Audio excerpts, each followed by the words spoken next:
യാത്രാക്ലേശം പരിഹരിക്കാൻ കൊട്ടാരക്കര നെടുമൺകാവിൽ പുതിയ പാലമൊരുങ്ങുന്നു. വെളിയം, കരീപ്ര എന്നീ പഞ്ചായത്തുകൾ തമ്മിൽ ബന്ധിപ്പിക്കുന്ന പാലമായതിനാൽ ബസ് സർവീസിനും സാധ്യതയേറെയാണ്.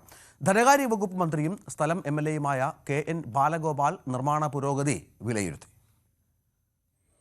കോവിഡും പ്രളയവും മൂലം അപ്രോച്ച് റോഡിന്റെ നിർമ്മാണം പോലും അനിശ്ചിതത്വത്തിലായ പാലമാണ് ഇപ്പോൾ പൂർത്തീകരണത്തിലേക്ക് എത്തിയിരിക്കുന്നത്. 10 കോടി രൂപയിലധികം ചിലവഴിച്ചാണ് അറക്കടവ് പാലം യാഥാർത്ഥ്യമാകുന്നത്. പാലത്തിന്റെ നിർമ്മാണ പുരോഗതി ധനമന്ത്രി KN ബാലഗോപാൽ വിലയിരുത്തി. ഇത് ഏറെക്കാലമായി പണി നടക്കാതെ ഉണ്ടായിരുന്ന കുറേ ബുദ്ധിമുട്ടുകളുണ്ടായിരുന്നു. വലിയ വെള്ളപ്പൊക്കം വന്ന സമയത്ത് വലിയ അപകടങ്ങൾ ഉണ്ടാവുകയും ആളുകൾ അപകടത്തിലൊക്കെ പെടുകയും ഒക്കെ ചെയ്ത ഒരു സ്ഥലമാണ് ഈ പാലത്തിൻ്റെ നിർമ്മാണം പണ്ടേ തുടങ്ങിക്കിടന്നത്.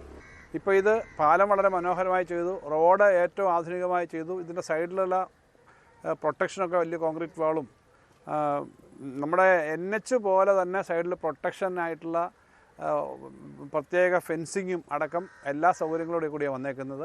കിഫ്ബിയിൽ ഉൾപ്പെടുത്തിയായിരുന്നു നിർമ്മാണം. ജില്ലയുടെ കിഴക്കൻ മേഖലയെ മറ്റു പ്രദേശങ്ങളുമായി ബന്ധിപ്പിക്കുന്ന പ്രധാന ഇടമായി അറക്കടവ് പാലം മാറുമെന്ന് മന്ത്രി പറഞ്ഞു. ഈ നാട്ടിലെല്ലാവർക്കും പരമാവധി സഹായമാവുന്ന തരത്തിലേക്ക് ഈ റോഡ് നിർമ്മാണം പൂർത്തീകരിച്ചിരിക്കുന്നു. അടുത്ത ഒരു 1-2 ആഴ്ചക്കകം പൂർണ്ണമായും തുറന്നു കൊടുക്കാമെന്നാണ് ഇതിൻ്റെ നിർമ്മാണ ഉദ്യോഗസ്ഥന്മാരും ഇതിൻ്റെ കരാറുകാരും പറയുന്നത്. ആധുനിക രീതിയിൽ നിർമ്മിച്ച പാലത്തിൽ പ്രത്യേക ഫെൻസിംഗും കോൺക്രീറ്റ് മതിലുമുണ്ട്. പാലവും അനുബന്ധ റോഡും ബൈപ്പാസിന് സമാനമായി പ്രയോജനപ്പെടുത്തും. നിർമ്മാണം അവസാന ഘട്ടത്തിലാണ്. അനുബന്ധമായി ശാസ്താംകടവ്, കൽച്ചിറ പാലങ്ങളുടെ നിർമ്മാണവും ആരംഭിക്കും. ഇത് 1 വർഷത്തിനുള്ളിൽ പൂർത്തീകരിക്കുമെന്നും മന്ത്രി വ്യക്തമാക്കി. News 18 കൊട്ടാരക്കര.